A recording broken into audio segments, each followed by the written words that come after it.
ვახულობთ ყურადღებას ისეთ საკითხებზე, რომელსაც სახარების მკითხველი, მორწმუნე ადამიანი, ან თუნდაც სასულიერო სასწავლებლის სტუდენტი შეიძლება კითხვის დროს, ან მისი ცხოვრების დროს გამორჩეს გარკვეული მნიშვნელოვანი საკითხები და ამ მხრივ ეს იყოს, ესე ვთქვათ, საინტერესო მისთვის. უფალი ამბობს, თქვენცა უგულისხმოვე ხართა?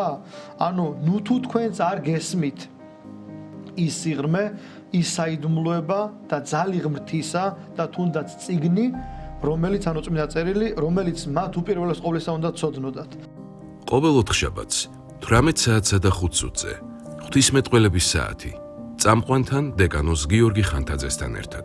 აი ამ ჭრილში, როდესაც მთელ საღვთო ისტორიას გადახედავს ადამიანი, მაცხოვრის განკაცების მიზეზი რო კარგად გაიაზროს, სამოთხისეული დაცემიდან უნდა დაიწყოს, რომ გაიაზროს რა მოუვიდა ადამიანს, ისთვის შეიქმნა და მე როგორ განკაცდა ღმერთი და რატომ რა გააკეთა ღმერთმა იმისთვის, რომ დაებრუნებინა კაცობრიობისთვის ეს, რაც მან დაკარგა საკუთარი ცოდვით და ამის შემდეგ რა თქმა უნდა ადამიანს უჩნდება მადლიერების განცდა.